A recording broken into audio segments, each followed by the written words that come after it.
We have previously restored several XT clones on this channel, but today we are going to take on the original IBM XT, the 5160.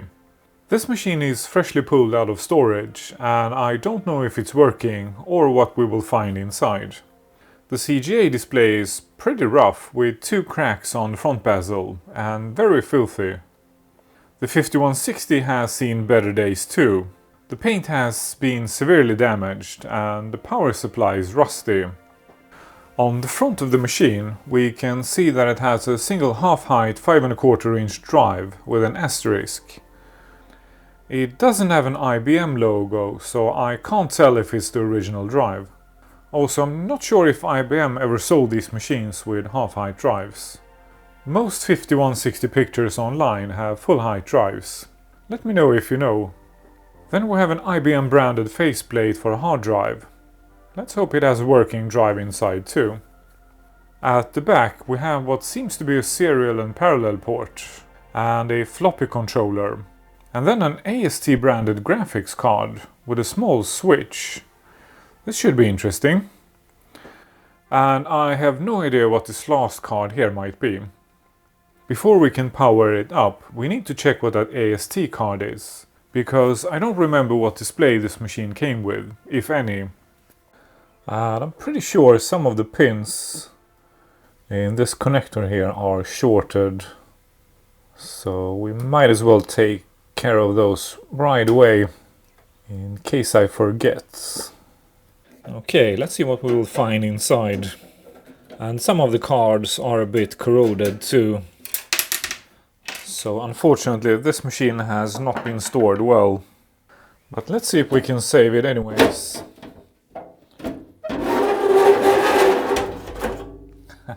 Yeah, that's a pretty rusty case. Okay, but what I can see so far is actually not that bad. I can't really see any corrosion in here, so perhaps we're lucky. Yeah, the inside looks way better than the outside of this machine. Now let's see what an AST mystery card is. Ah, and it gets stuck in that switch, of course. Okay, what is this? And apparently this is an AST3G. And it's in great condition. I had a look online and this card can do MDA, CGA and EGA. So not a bad card at all. And apparently it can take up to 256K of ReRAM. And this sticker here says 3G 256 plus. So I guess these 8 chips here are making up to 256K. Very nice card indeed. I guess I'll go ahead and check how to set those switches. And there's a jumper E5 here to set the monitor type. So we can choose between CGA and EGA. So I think this card can actually display EGA-like graphics on a CGA display. Correct me if I'm wrong, but I think that's actually possible. And the mystery switch at the back here seems to be a part of setting the graphics. Although it's not entirely clear in the description I found what it actually does. And apparently the switches were set for EGA graphics. So I have now changed them to CGA. And this card is a bit tricky to get in and out because of that switch. So we're all good for smoke tests. And if you can see it down here, this board has one switch block and it's set to EGA, so I'm going to change it to CGA too. And I had a very quick look and the machine is pretty clean inside. And I can't see anything obviously wrong. Aside from a minor thing here, it's missing a plastic piece that would hold this card in place. So that is flapping in the breeze. But that's an easy fix. And it still has the original 20 meg massive hard drive. That thing is just colossal. I love it. And here's a regular SSD for comparison. That hard drive is huge. And apparently it's the home of a spider. So we're gonna clean this up later on. Poor little spider is gonna have to move out. Okay, power connected but not turned on. Fingers crossed, let's see what this thing does. And the power supply switched off. So that's a dead machine. Not unsurprisingly. There's actually a tiny spider crawling on the power supply. I wonder if he has anything to do with the problem. Did he mess with our power supply? Or is this just a tantalum issue, as so often with these machines? Well, let's take it apart and see if we can fix it. So the fan made a very small movement, and then it just stopped. And these power supplies are known to switch themselves off if there is a short on the motherboard. Now let's see what this mystery card here is. And this is an IBM 6204913 enhanced emulation adapter. So we're not going to use it in this project, so I'm just going to put it aside. And here is our little spider. I guess I'll throw it out the window. He can stay in my garden. Okay, spider saved. Now let's continue with the projects. And next up I think we have the MFM controller. Before we continue, let's check some dates and stuff. So this is the second revision of this board. The early boards could only take 256K on the motherboard. But as you can see, this board can take 640K. Who would ever need more than that? So I'm pretty pleased with this. And the dates on the soldered chips are from early to mid 1986. So this machine seems to have been made at around week 25 of 1986. Now back to the cards. And this MFM controller is a 62X0786. And this is the third and last controller for the IBM 5160. And the dates correspond well with the motherboard. So this is probably the original controller. And next up we have the floppy controller. So if I'm not mistaken, these machines can't handle high density drives. And again, a very clean card with matching dates. And I am of course keeping an eye out for obviously blown tantalums. But so far nothing obvious. And next up we have a stuck parallel port. What's up with this guy here? And by the looks of it, an original IBM parallel port with matching dates. And this guy here has a tiny black dot. So that's our first suspect to check later. Sometimes when these tantalums blow, they only leave a tiny hole that's barely visible to the naked eye. So we definitely need to check this one. And lastly we have the serial card. Or at least what I assume is a serial card. And this card too was a bit stuck. And again, an original IBM card with matching dates. Next we're gonna remove the speaker, because that will give us better access to removing the floppy drive.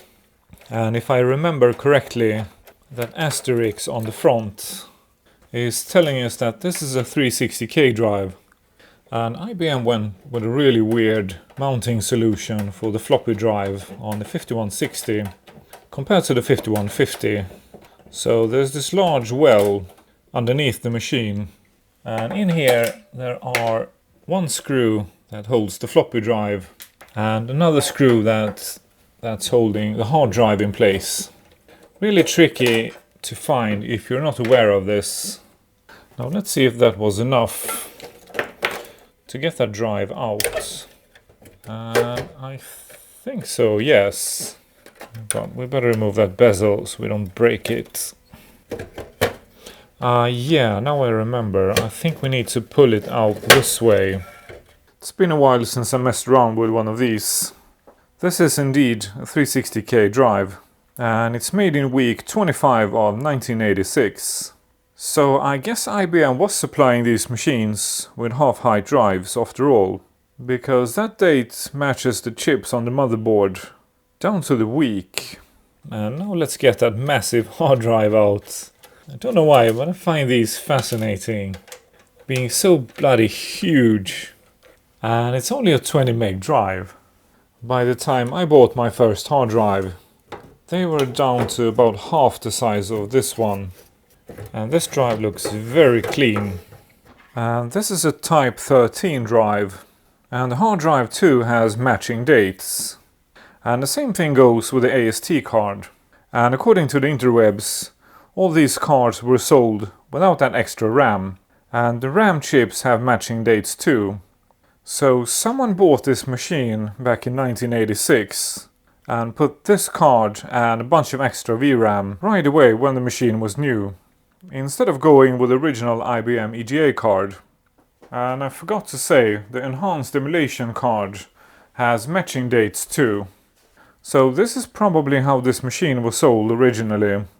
And maybe these two cards were installed by the dealer. Now let's get that power supply out. And it's a bit stuck. And the power supply has IBM numbers on a sticker and dated week 27 of 1986.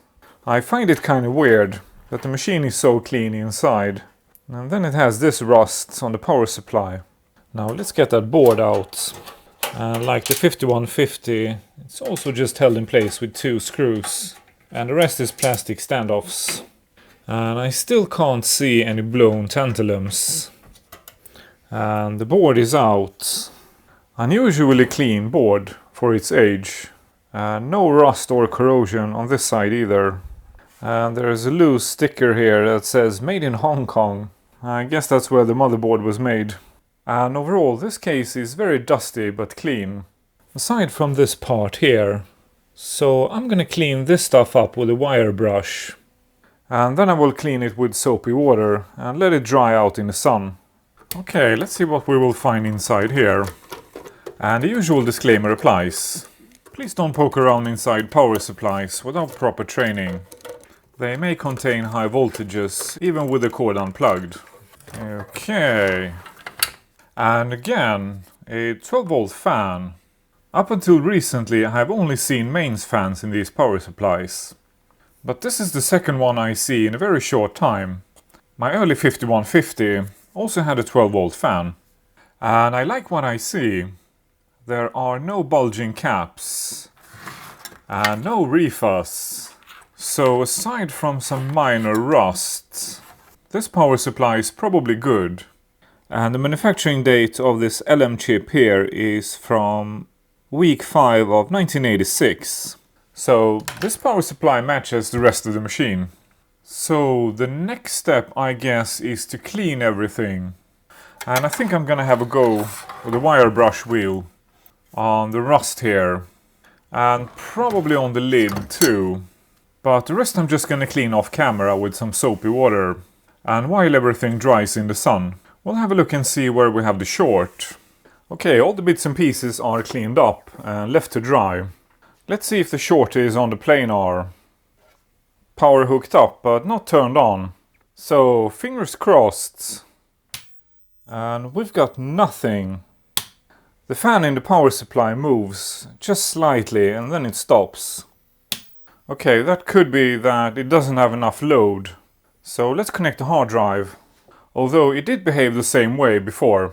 But let's give this a try anyways. No, same thing again, so the power supply just shuts off. So let's take a closer look at that motherboard. Okay, let's start with the 5-volt rail. We're getting nothing. And a 12-volt rail. Well, that's a dead short, if I ever seen one. Okay, so, what a classic. A shorted tantalum on the motherboard. So we could measure all the tantalums and that way find out which one it is.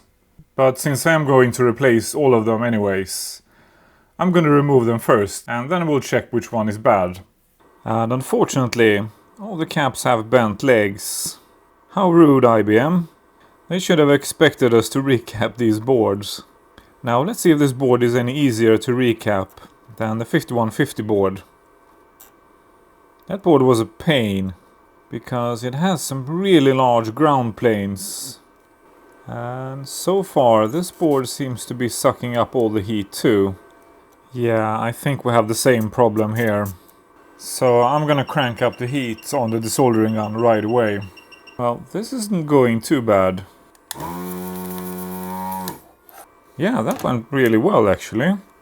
Well, the desoldering went really well with the second cap too, but the legs are so heavily bent, I'm having a hard time getting it out. And here's our dead cap. So it was the third one I pulled. So if we check the 12 volt rail again, we no longer have a short. Let's check the other ones too, just in case we have several shorted caps. And no, we're all good, no more shorts. But I am of course going to replace all the caps anyways. So let's clean up this mess before we continue with some flux and good old solder wick. And let's keep things nice and tidy. I'm kind of surprised that the case was so bad, but inside the machine everything is really nice and clean. There is absolutely no corrosion at all on this board. It's still as clean as when it left the factory in 1986. And I don't seem to have scratched up the pads too much. And I'm gonna use two-legged tantalums, but the outer legs are both hooked up to ground. So I'm just gonna put the positive leg in the middle, like so. And this is gonna work just fine. And the only thing left to do now is to solder the legs. I wonder if these new tantalums are gonna blow in 30 years too. And let's snip those legs off. And then I'm gonna recap the rest of the board off camera. And if something interesting happens, I'll turn the camera on again. Okay, I'm more than halfway through. And it's been way easier than my early 5150 so far. But these orange buggers here, they just won't come off. I did try to reflow them, but that didn't help. So I'm gonna have to snip the legs. So two of the legs came off easily on this one, but the third leg just won't come off. So let's try to push it out with the desoldering needle, just like we did on the 5150. This tool is freaking awesome, love it. Get one of these if you're going to recap one of these boards. And the last row here turned out to be extremely stubborn, so I have snipped the legs off, but I can't get those damn legs out. So I'm gonna try with the TS100 and the pine sill. So I'm gonna heat the pad up and then push with the TS100. Where is all that heat going? This is nuts. There we go. Okay, so now at least I could push that pin through. So yeah, definitely not easier than the 5150. There must be a huge ground plane inside this board. And now my TS100 decided to start turning itself off. So maybe it's too much heat for it. Okay, so now it's working. And if I add the pine sill, it immediately shuts off. So that method didn't quite work. So let's see if I can push it through with a screwdriver. Yeah, that worked okay actually. And now let's push it out with a desoldering needle. Yeah, these are not quick boards to recap. That's for sure. Well, I guess this is kind of the upper limit for what you can do with a TS100 or a pine sill. It's definitely doable, but it takes a very long time. And that was the last cap. So finally, time for a test. Okay, power and speaker hooked up. Let's see what it does. And the power supply turns on and the fan keeps spinning. And we've got beeps. Awesome. That probably fixed it. Let's try it with the display next. Okay, AST card hooked up. Let's turn the power on. And turn the machine on.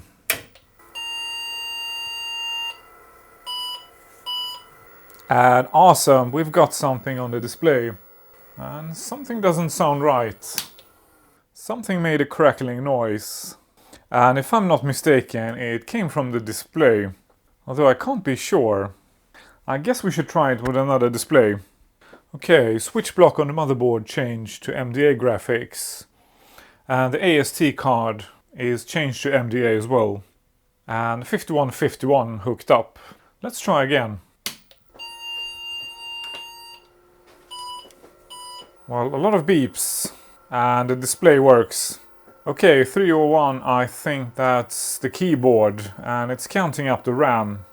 Very, very slowly. So I'll skip ahead here. We've got 640K. Excellent, so that board has a full set of RAM. Okay, let's try again with the keyboard. No error. It's just counting up the RAM. Awesome! So, we seem to have a working machine here. But that CGA display definitely needs some work. Something is horribly wrong inside that display. And we've got error 601. That would be a floppy controller error. No wonder, because we don't have one hooked up. I guess that's the next thing to try. Okay, floppy controller installed. It does have two tantalums, so I'm going to replace them off camera. And we've got the floppy drive hooked up. PC-DOS loaded. Let's see if it boots. And it spins up. But we've got a disk boot failure. So I didn't clean this drive. So we may have to do so. But I'll try a few times first. Okay, let's clean the heads. And I think we need to remove the PCB to get access. Yeah, that wasn't too bad. Okay, let's clean those heads. I can't quite see if it's clean or not. But you probably can with all that magnification. Wow, there is a small amount of dust on the Q-tip. Okay, let's try again. No, it still doesn't boot. So something is wrong. Let me try with another floppy disk. Okay, PC-DOS 2. Let's see if this helps. No, that didn't help. So let's try with good old deoxit.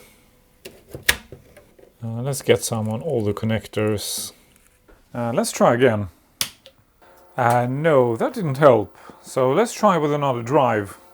And this is actually a PC Junior drive from Computer Reset. And I don't remember if it's tested. So I guess this is a test of the drive too. Well, it spins and it seeks. But it didn't boot. So do we have a bad controller? Although I don't actually know if this new old stock drive works. But let me see if I can find a controller. So let's pull this out. And try with the controller from my 5150. Because this controller is freshly tested.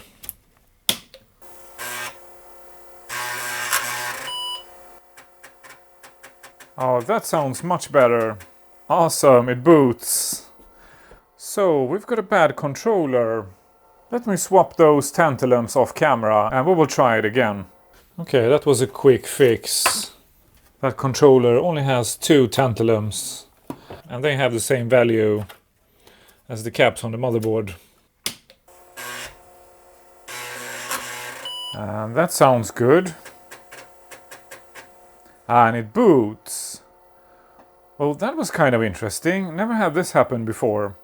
So bad tantalum on the floppy controller will prevent the system to boot, but it will still post. So if you have one of these machines, you may want to replace the tantalums on a floppy controller. Okay, now let's try the original floppy drive. And I guess my new old stock PC Junior drive is now tested. Okay, fingers crossed. And it's doing something. And it boots. Awesome. So that fixed it. Bad tantalum. I guess we learned something new today. Awesome. By the way, if you like this type of content, let me know with a thumbs up. And I guess the next thing to try is the hard drive. Okay, big chunky hard drive connected. Let's see if it works. Well, it spins up, and I have to say it sounds really good. The hard drive controller has a few tantalums too, but they are of a different value, so I'm not going to be able to replace those today. But I will order some for sure, since we know they are going to go bad. Whether they are working today or not. Okay, I had to turn the camera off, sorry about that. Because this hard drive is working. And apparently it was used by a local company. so I don't like to share that kind of stuff on the channel. Hope you don't mind. So we have a working hard drive, so we're doing pretty well here. I guess we need to format that hard drive so we can install some DOS games instead of that boring corporate stuff. And by the way, this machine was indeed used with this card, because this hard drive had a custom boot screen, and one of the options was to use this card. Unfortunately, I don't really know much about emulation, so I wouldn't know what to do with it. And look at this! Apparently this machine already has some games installed. Oh, I need to cover up that speaker. So I switched to the Hercules card. So yeah, that hard drive is definitely working. And someone really went to town creating custom menus in this machine. Contains some elements that may not be appropriate for some children. But how do we know which children it is appropriate for? Okay, the chassis is cleaned up and ready, and I managed to remove all that rust with a wire brush wheel, and I'm very happy with the result. And the same thing with the front panel. It cleaned up really well. This piece, however, is going to need a lot more work. Unfortunately, I still don't have the color code, so I can't really order paint for it. I think IBM called these two colors Pebble and Pearl. But that's not enough information for us to order paint.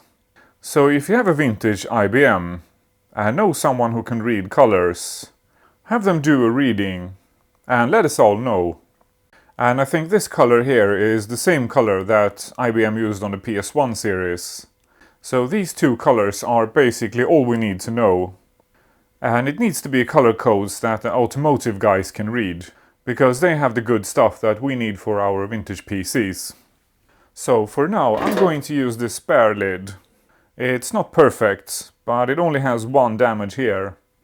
So it looks way better than the original cover. And I will replace it later on when I have the correct paint to finish the original cover. And as you may have noticed already, I did get that rust off the power supply with the wire brush wheel too. Well, restored, repaired and clean parts are piling up on the bench. I guess it's time for the reassembly.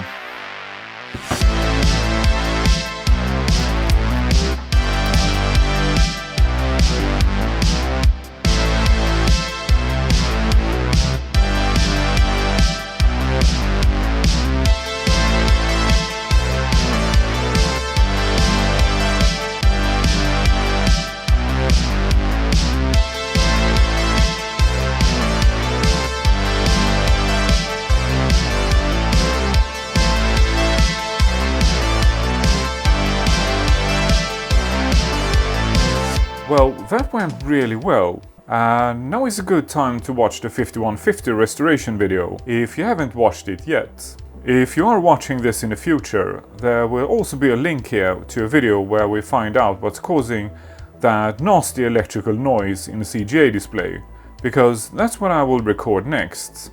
I would like to end this video by saying thank you to my patrons. Thank you for watching, like, subscribe, become a patron, and I'll start recording the next video.